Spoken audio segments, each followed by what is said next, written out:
आज के इस भरोसा सम्मेलन में जो नेतागण उपस्थित हैं, हमारे केंद्र के एआईसीसी के जनरल सेक्रेटरी श्री शैलजा जी, छत्तीसगढ़ के लोकप्रिय नेता मुख्यमंत्री श्री भूपेश बघेल जी, विधानसभा अध्यक्ष श्री चरणदास महंत जी,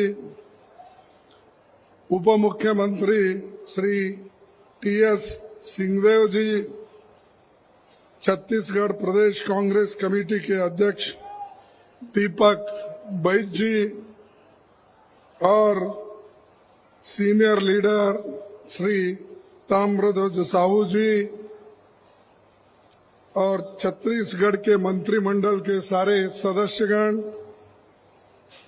पीसीसी के सभी नेतागण, डीसीसी, ब्लॉक, यूथ, महिला सेवा दल, सभी संगठन के हमारे साथियों, जय जोहार, जय छत्तीसगढ़ मातरम।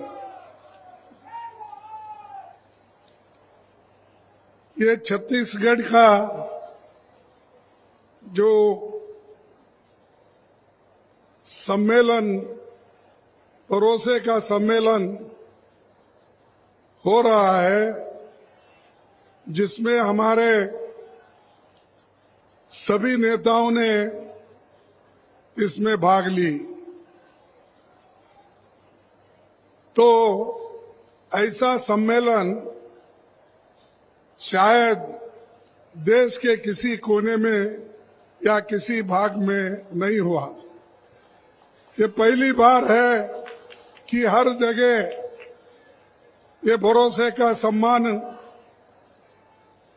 यहाँ छत्तीसगढ़ में हो रहा है और इसका नेतृत्व भूपेश बघेल जी कर रहे हैं। मेरा एक सजेशन है, जरा सोच के आप देखिए कि भरोसे का सम्मेलन के बजाय भरोसे का अनुष्ठान सम्मेलन अगर कहे तो बहुत बड़ा होगा, क्योंकि सिर्फ भरोसे का सम्मेलन बोले तो सिर्फ भरोसा दिए उसका सम्मेलन, ऐसा अर्थ निकलता है मेरे हिसाब में, क्योंकि मेरी हिंदी जरा कमजोर है ना। लेकिन ये भरोसे का अनुष्ठान सम्मेलन, तो ये अनुष्ठान करके लोगों को पैसे देकर, महिलाओं को मदद करके, विद्यार्थियों को मदद करके, युवाओं को मदद करके, किसानों को मदद करके अनुष्ठान होने के बाद ऐसे सम्मेलन हर जगह हो रहे। तो ये अनुष्ठान सम्मेलन बहुत भारी संख्या में चल रहा है, तो इसीलिए मुझे खुशी है और मेरी अध्यक्षता में कांग्रेस के 85वां महाधिवेशन छत्तीसगढ़ में हुआ। ये मेरे जीवन में भी एक नया इतिहास यहाँ पर आपने स्थापित किया। इस भाजपा सरकार नगर नार स्टील प्लांट का जो प्राइवेटाइजेशन करना चाह रही है, अभी उसका जिक्र भूपेश बघेल जी ने किया। अगर नगर नार स्टील कारखाने जो 2009 में अप्रूव हुआ था, लेकिन मोदी सरकार उसको आगे नहीं बढ़ा रही, क्योंकि ये सब प्राइवेट को देना चाहते हैं मोदी जी। क्योंकि जब प्राइवेट को देंगे तभी उनको कुछ मिलेगा। अगर सरकार करेगी तो गरीबों को मिलेगा।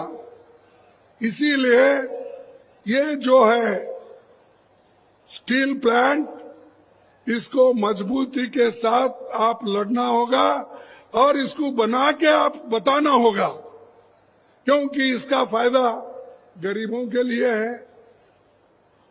करोड़ों करोड़ों रुपए का यहाँ पर व्यवहार होता है और युवकों को नौकरी मिलती है। इसीलिए ये जरूरी है कि पब्लिक सेक्टर या गवर्नमेंट इसको चलाए और मजबूती के साथ अगर इसको चला दिए तो हजारों लोगों को इसमें नौकरी मिलेगी। मोदी साहब हमेशा अच्छे इंस्टीट्यूशन को भी खराब करते हैं और उन्होंने डिसइन्वेस्टमेंट के लिस्ट में भी डाल दिया था। कई प्लांट उन्होंने हर जगह बेचते आए, कांग्रेस बनाते आई, मोदी जी बेचते जा रहे। हम लोगों को मदद कर रहे हैं लेकिन वो उनकी रोटी रोजी छीन ले रहे हैं।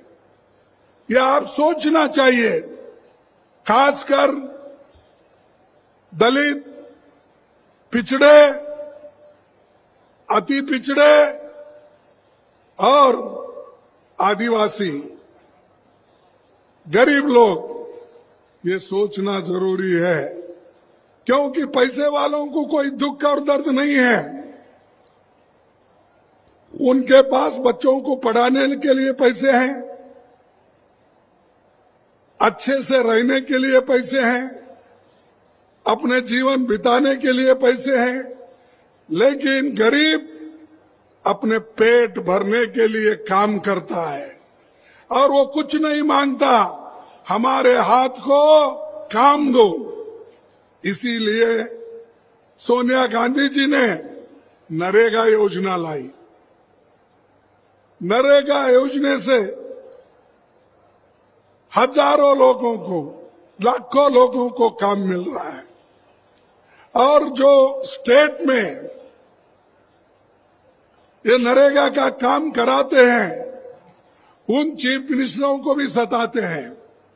सेंट्रल से जल्दी फंड नहीं आती, उसके वजह से काम रुक जाता है। लेकिन यहां पर मैं कहूंगा बड़े हिम्मत के साथ कि भूपेश बघेल, केंद्र से पैसा आने दो या नहीं आने दो, लेकिन अपना काम कभी उन्होंने रोका नहीं। ये देन है, ये कांग्रेस की देन है और बघेल साहब के मंत्रिमंडल की देन है। सभी ने मिलके इस छत्तीसगढ़ के सरकार को आप चला रहे। इसीलिए मैं आप लोगों को बधाई देता हूं और जो काम केंद्र सरकार करना चाहिए वो काम हमारे कांग्रेस पार्टी की सरकार यहां पर चला रही है, कर रही है। मोदी साहब यहां पर आए और छत्तीसगढ़ के जंगल, जमीन, पानी, इसके बारे में कुछ नहीं बोलते। उन्होंने यहां आए सिर्फ छत्तीसगढ़ के सरकार को गालियां देना और ये कहना, यहां तक मैं भी सुना कि ये सरकार गोबरी बेच के पैसा खा रहे हैं। अरे गोबरी बेच के पैसा अगर खाते तो इतना डेवलपमेंट छत्तीसगढ़ में नहीं होता। गोबरी बेचने वाले, खाने वाले गाय के नाम पे बीजेपी है, कांग्रेस नहीं।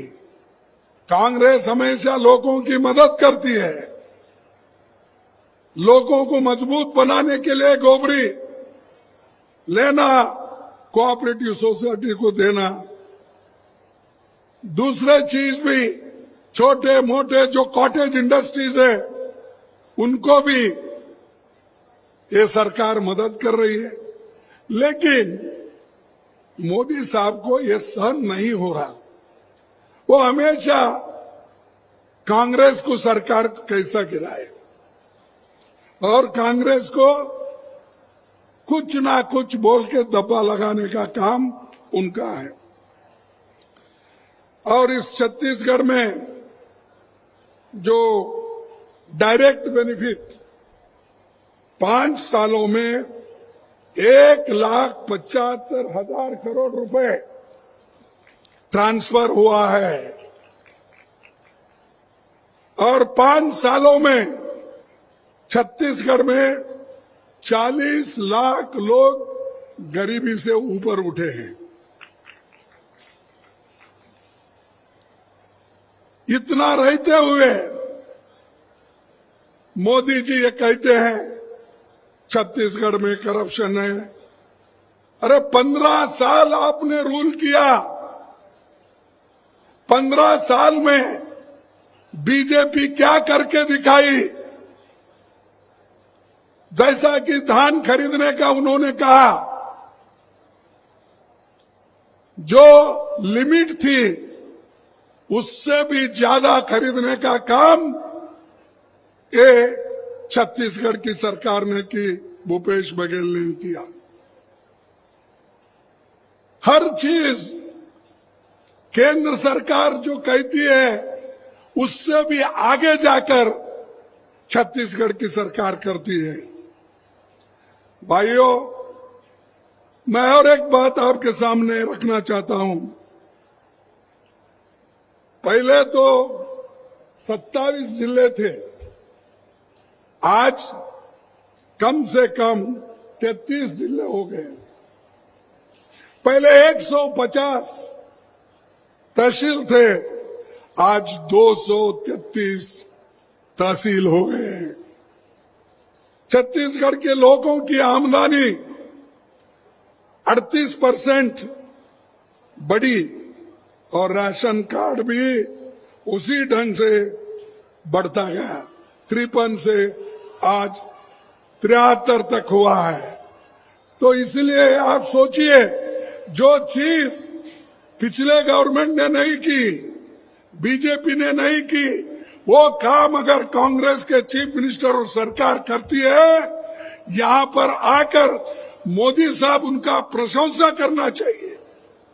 वो छोड़कर वो गालियां देने का एक ही सुन, बार बार सबको कुछ ना कुछ बोलते हैं।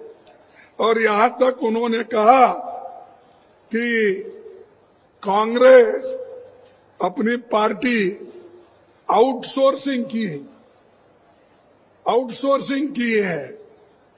ये कहते हैं, अरे आउटसोर्सिंग तो उन्होंने किया, अदानी को दिया, बड़े बड़े लोगों को दिया, उनकी सरकार को, बीजेपी के सरकार को वो लोग चला रहे। हमारे पास तो लाखों कार्यकर्ता है, सैकड़ों नेता है, हम चलाते हैं कांग्रेस को। हम तुम्हारे जैसे आउटसोर्सिंग नहीं है। इस देश में जो लोकतंत्र है, उस लोकतंत्र के तहत अगर आपको चलना है तो सबको लेके चलना।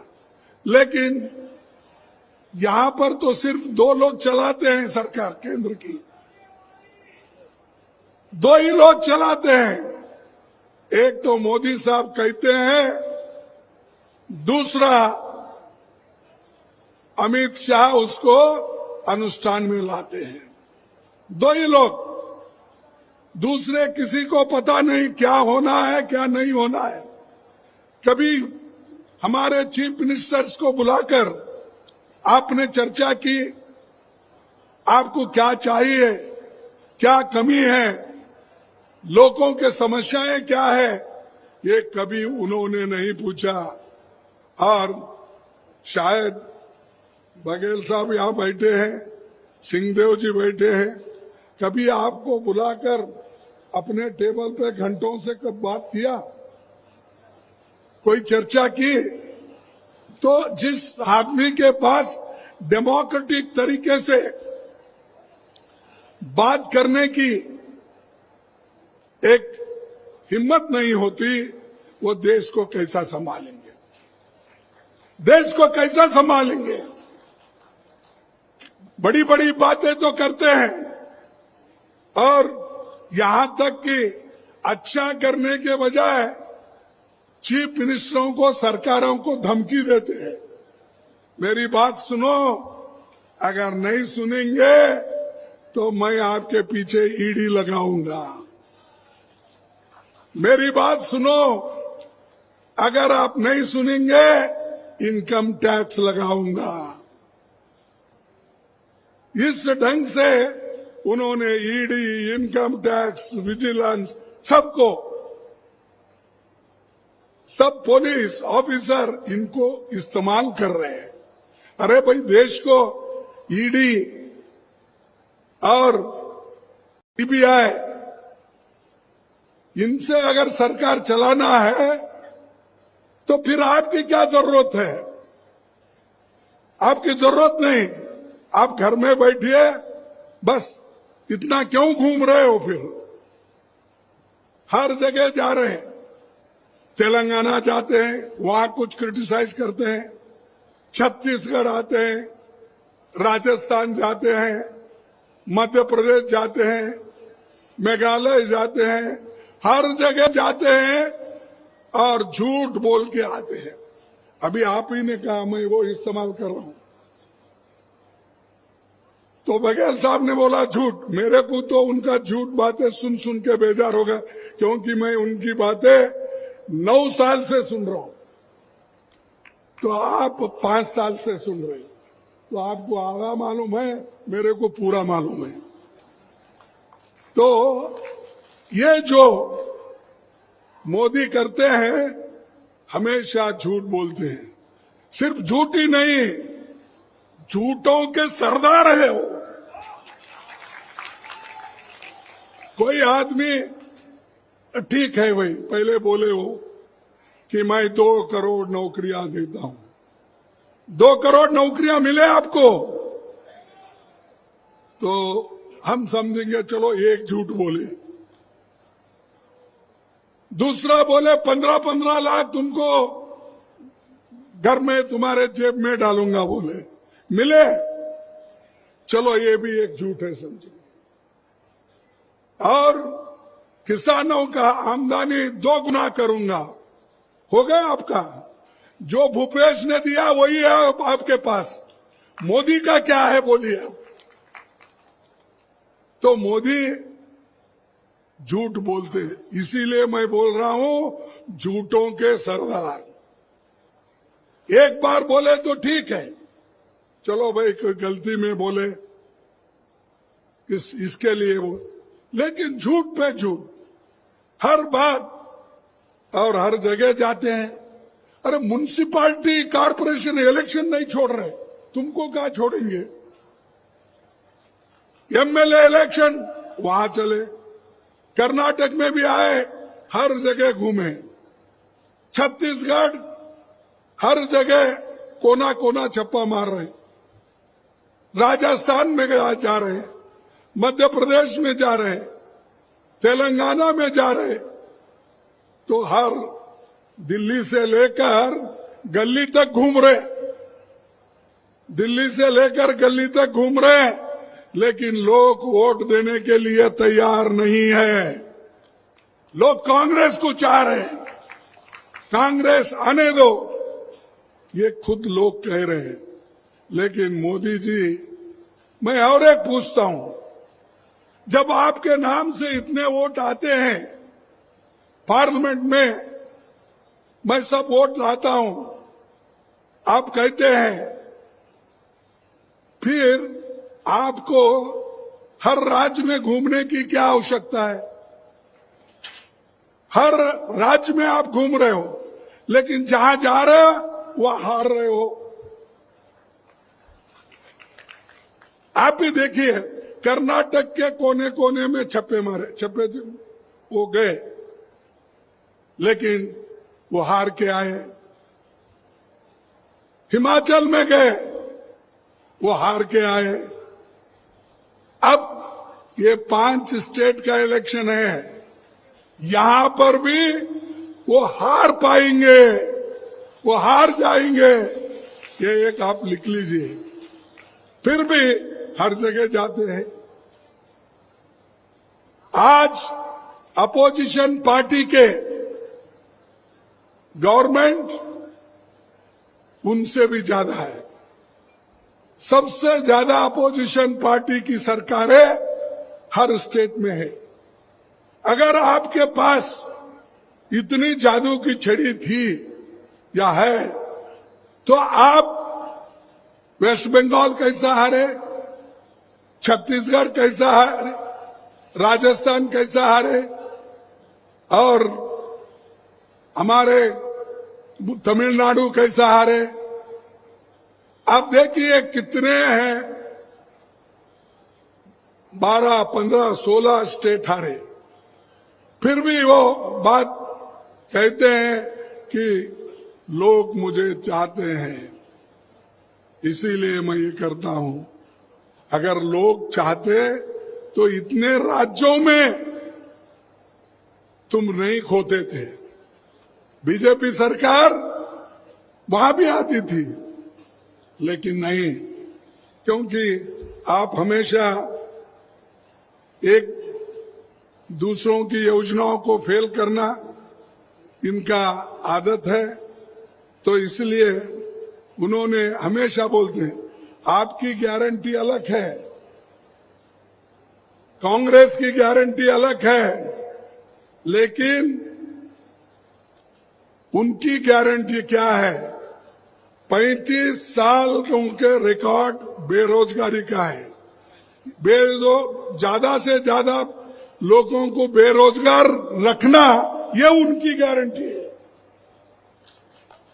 ज्यादा से ज्यादा जीएसटी बढ़ाना, ये उनकी गारंटी है।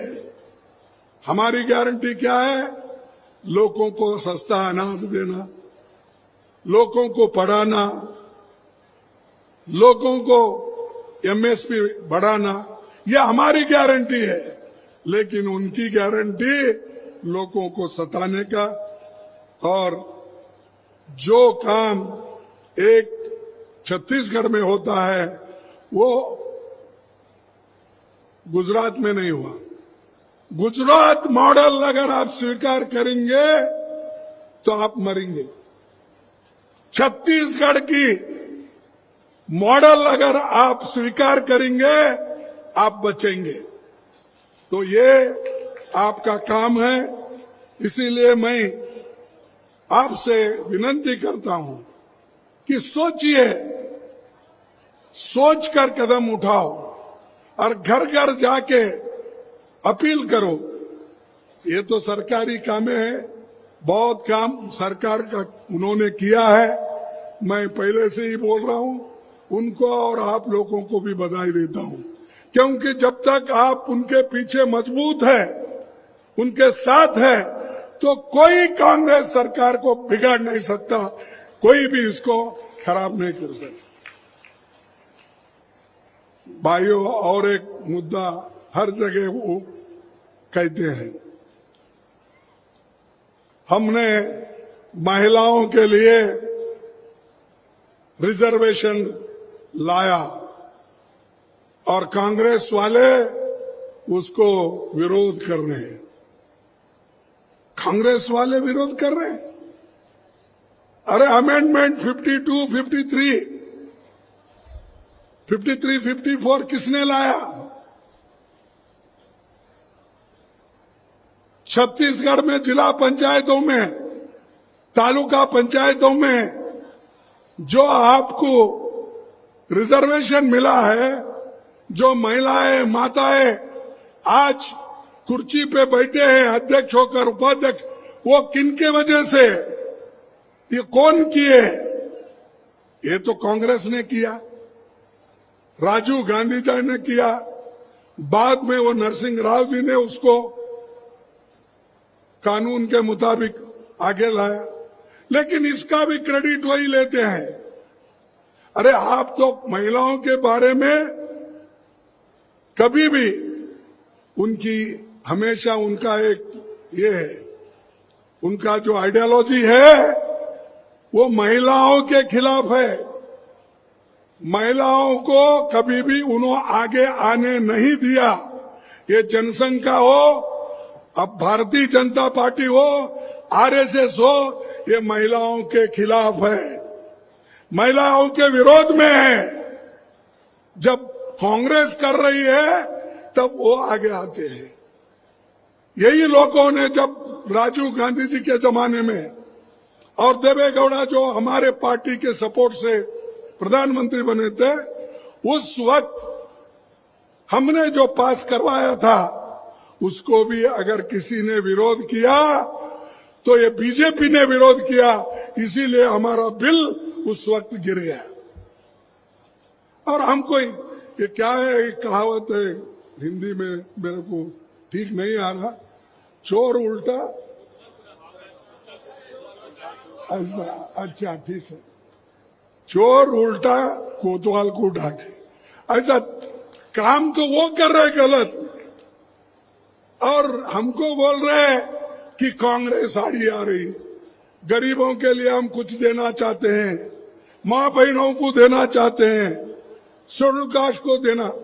अरे भाई, शेड्यूल कास्ट को तो ऑलरेडी रिजर्वेशन है, तुम क्या देते हो? शेड्यूल ट्राइब्स को रिजर्वेशन है, तुम क्या देते हो? उनको भड़काने का आदिवासियों को मिल रहा है, शेड्यूल कास्ट को मिल रहा है, और ये लोग वो छीनना चाहते।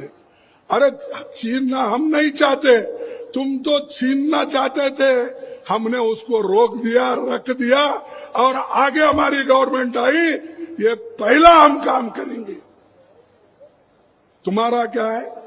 तुम 1934 का 2034 का बता रहे हैं। आज अगर उनमें महिलाओं के लिए प्रेम है, गरीबों के लिए प्रेम है, पिछड़े हुए वर्गों के लिए प्रेम है, तो अब जो संख्या अस्तित्व में है 543, आप उसी में करो। जब बढ़ गया संख्या तो उस वक्त फिर सीट भी बढ़ जाएंगे, लिमिटेशन होगा, अगर ज्यादा आ गए फिर हम उसको बढ़ाएंगे। नहीं, वो नहीं चाहते। वो बोल रहे हैं अब कि सेंसस होना, उसके बाद में डिलिमिटेशन होना, और ये सब होने के बाद ये 2034 में आएगा। यानी उनकी नीयत अच्छी नहीं है, और नीयत अच्छी नहीं रहने की वजह से अब गांव-गांव फिर के ये प्रचार कर रहे कि कांग्रेस वाले इस हमको मदद नहीं करे या मजबूरी में मदद करे। और मजबूरी में अगर मदद करते, हम ये जो पंचायत में, जिला पंचायत में, म्युनिसिपालिटी में रिजर्वेशन लाते। सोनिया गांधी जी का ये पड़ था कि महिलाओं को रिजर्वेशन दिला के रहूंगी, और उन्होंने पूरे कोशिश की। और दूसरी चीज ओबीसी का, अब भाई जनसंख्या के आधार पर जनगणना कराना, और ये जो हमारा जनगणना है, वो जनगणना के लिए हम इसलिए तैयार है, उसमें गरीब लोग बहुत है, पिछड़े लोग बहुत है, अति पिछड़े बहुत है, हरिजन, शेड्यूल कास्ट है, शेड्यूल ट्राइब्स है, और ऐसे लोग हैं। अगर एक बार सेंसस हुआ ओबीसी का, तो कौन कहाँ है, कितने लोग पड़े हुए बैकवर्ड्स में है, कितने लोग पड़े हुए शेड्यूल कास्ट में है, कितने लोग नौकरियों पे है, ये सारा निकल के बाहर आएगा। तब हमको मालूम होगा किनको क्या ट्रेनिंग देना, किनको क्या बताना, किनको कौन सा मदद करना, पैसे से किसको मदद करना, जमीन अगर नहीं है तो उसको कैसा देना। ये इन तमाम चीजों को, गरीबों को मदद करने के लिए हमने डिमांड किया कि ये गरीबों की, बैकवर्डों की जनगणना होनी चाहिए, सेंसस होना चाहिए, उनको आप कीजिए। अब कर्नाटक में भी रेडी है, कर्नाटक में भी पहले से ही रेडी है, लेकिन वो बाहर नहीं आया, अब आ जाएगा। बिहार में 2-3 दिन पहले उसको बाहर निकाला गया, उसमें सारी चीजें हैं मालूम। लेकिन मोदी साहब क्या कहते हैं, ये कांग्रेस वाले, ये अपोजिशन वाले देश को तोड़ने के लिए, लोगों में फूट डालने के लिए, महिलाओं में फूट डालने के लिए, महिलाओं के हकूक छीनने के लिए ये कर रहे हैं, ये उनका कहना है। तो ये चीजें जरा आप लोग होशियार हो गए, थोड़ा मोदी साहब जानना चाहिए। अब पहले के जैसा नहीं, 2014 में आए गलती से फिर एक बार 2019 में आए, लेकिन यही खेल आगे नहीं चलने वाला है। हर कम्युनिटी के लोग होशियार हो गए और देश को बचाने वाला तुम एक ही नहीं, आप अकेले ही गुत्ता नहीं लिए। देश को बचाने वाले, देश में एकता रखने वाले हम हैं, हम सभी लोग उसके लिए लड़ते हैं।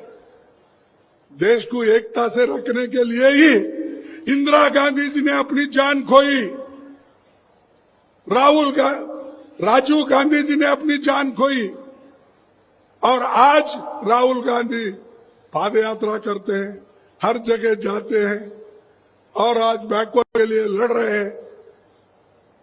और इसके बावजूद भी हम हमारे को टीका कर रहे हैं। अब हमारे 4 मिनिस्टर है, मुख्यमंत्री से 4 मुख्यमंत्री है। 4 मुख्यमंत्री में आप बताइए हम उनको रिप्रेजेंटेशन ठीक दिए या नहीं। अब छत्तीसगढ़ के मुख्यमंत्री कौन है? बघेल है। बघेल बैकवर्ड है क्या है? तो बैकवर्ड है। कर्नाटक में सिद्धरामैया है और वो एक धनगर कम्युनिटी, शेपर्ड कम्युनिटी से आते हैं, वो भी बैकवर्ड है। राजस्थान में गहलोत जी, वो भी बैकवर्ड है। अरे हमारे पास 4 मुख्यमंत्री है, उसमें 3 बैकवर्ड क्लास के लोग हैं। और आपके पास किसी बैकवर्ड को भी लिए, किसी शेड्यूल कास्ट को भी लिए, तो अंतर इतना दूर रहता है, उसके साथ पाप विचारों, चीफ मिनिस्टर भी बात नहीं करता, कैबिनेट मिनिस्टर से उन्होंने बात नहीं करते। सबका वो पहले हम देखते थे, पहले सब टीवी ये नहीं थे, वो दूरदर्शन देखते थे। वैसा ही आज मोदी साहब उन कैबिनेट मिनिस्टर को, चीफ मिनिस्टर को, अच्छे जितने भी बड़े अधिकारी हैं, उनको दूर से दर्शन देते हैं। इसीलिए वो दूरदर्शन अब वहां गया है। पहले जो आकाशवाणी में इसमें था, वो डिपार्टमेंट में था, अब दूरदर्शन मोदी जी के पास है। सबका दूर से दर्शन देते, नजदीक जाना बड़ा मुश्किल है। कहीं फोटो कीटू के लिए कहीं खींच के जबरदस्ती से लेते हैं, वो बात और है। लेकिन यहाँ हमारे पास चीफ मिनिस्टर, हमारे नेता राहुल गांधी जी लोगों में मिल रहे, कारपेंटर के पास जाते हैं, मैकेनिक के पास जाते हैं, छोटे बड़े लोगों के पास जाते हैं, अमृतसर में जाके वो जूते पॉलिश करते हैं, सेवा करते हैं, उनके कटोरे धोते हैं। ये हमारा मकसद है, और हमारे नेता लोग जनता के नजदीक है। ये दूरदर्शन नहीं देते हमारे लोग। जो हमारा बहुत बड़ा 4,500 किलोमीटर का जो ये चला भारत जोड़ो यात्रा, हर एक लोग से मिले, हर एक को गले लगा लिए, हर एक के साथ चले, बूढ़ा हो, नौजवान हो, महिलाएं हो, सबके साथ चले। मोदी जी के पास है वो?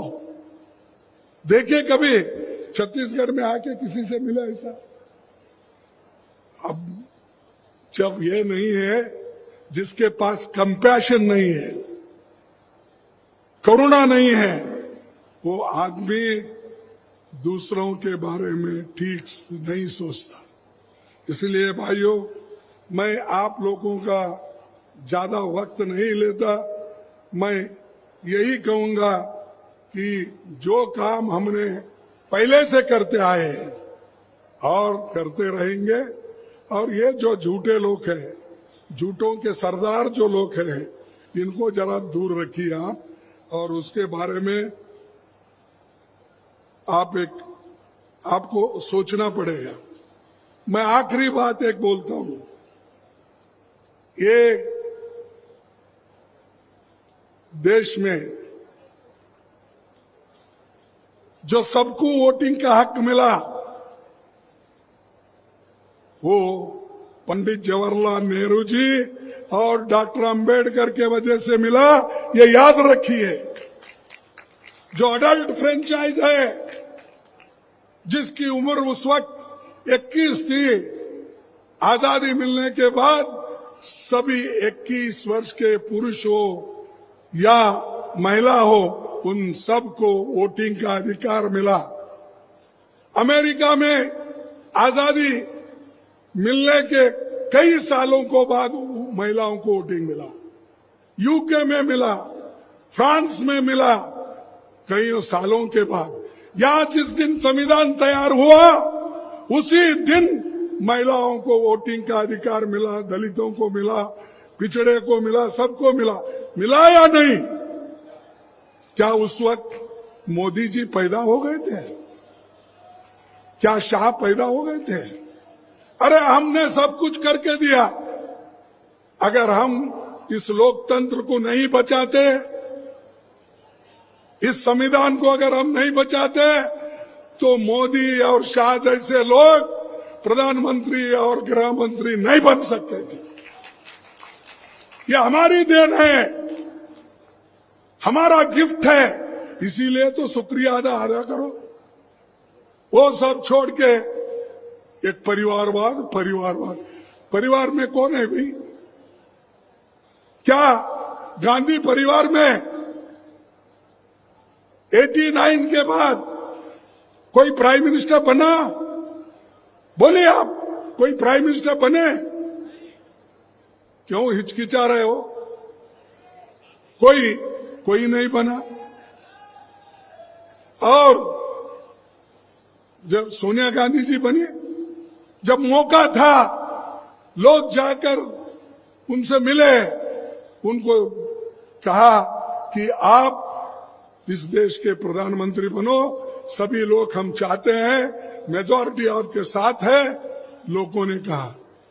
तब सोनिया गांधी जी ने स्वीकार नहीं किया। एक इकोनॉमिस्ट मनमोहन सिंह जैसे आदमी को इस देश का प्रधानमंत्री बना के छोड़ा। अरे ये है हमारे उसूल।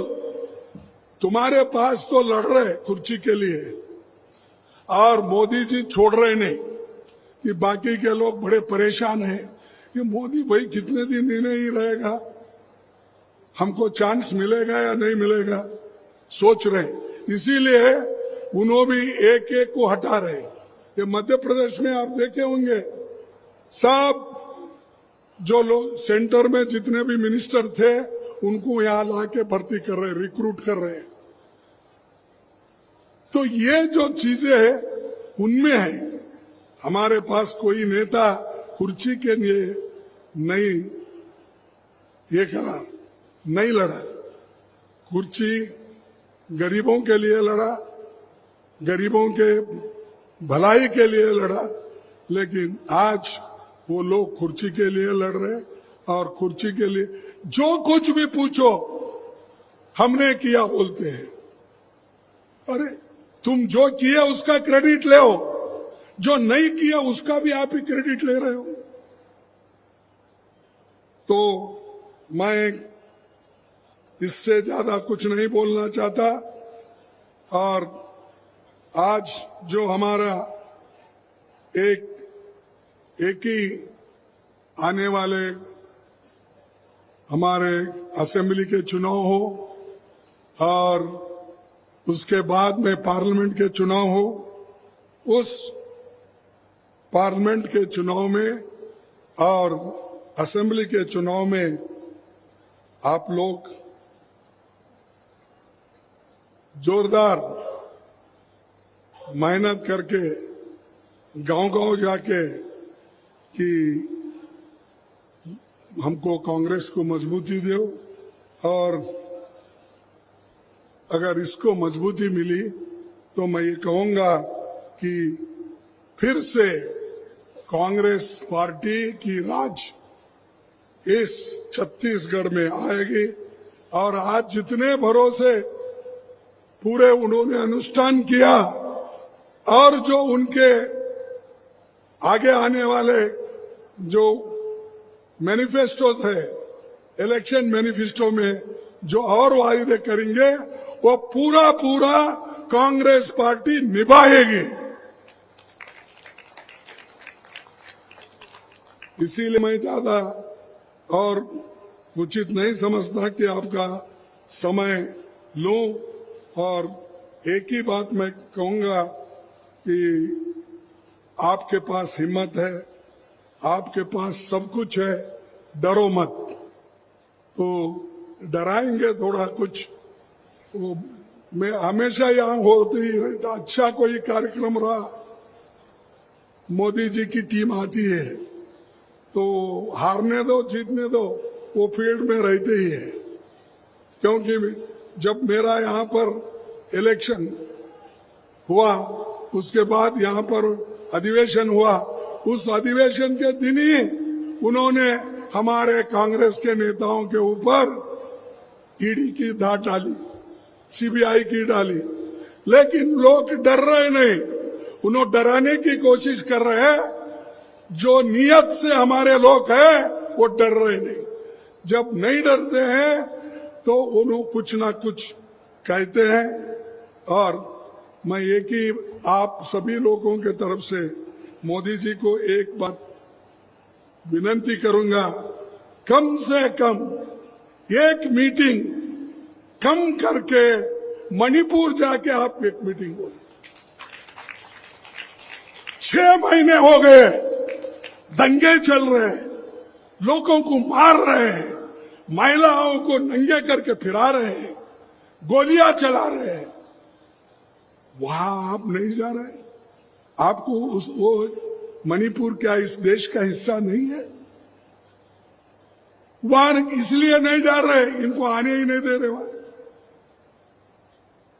और यहां फिर रहे कहा जहां लोग मजबूत है, अच्छी सरकारें चल रही है।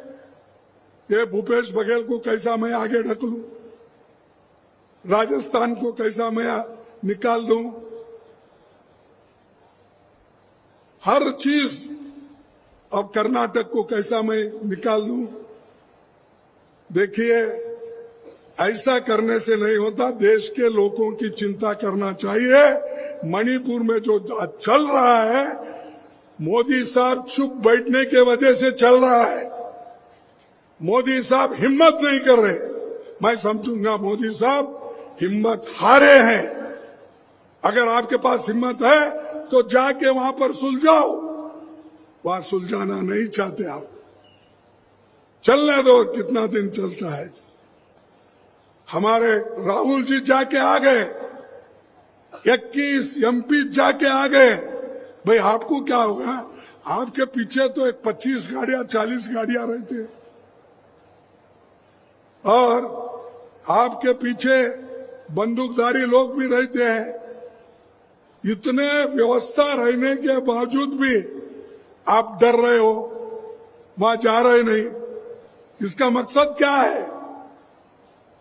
तो भाइयों, कम से कम एक मीटिंग छत्तीसगढ़ में कम करके या हमारे तेलंगाना में कम करके या अपना राजस्थान में कम करके कहीं तो एक मीटिंग कम करके कम से कम एक बार तो मणिपुर जाके आने दो। यही मैं ये अपील करता हूं आपके ओर से, और इससे ज्यादा मैं कुछ नहीं कहना चाहता हूं, क्योंकि उधर अपने दक्षिण में तो उनकी दुकान बंद हो गई है, क्योंकि अब तमिलनाडु में कुछ नहीं है, उसके बाद में केरला में नहीं है, उसके बाद कर्नाटक में नहीं है, उसके बाद अब इसमें आंध्रा में तो उनका कुछ भी नहीं है, और अब एक तेलंगाना का है, वहां तो आने वाला नहीं है, वहां भी कांग्रेस ही आएगी। तो इसीलिए उन्होंने दक्षिण दरवाजे को बहुत बड़ा अलीगढ़ का ताला लगा दिया।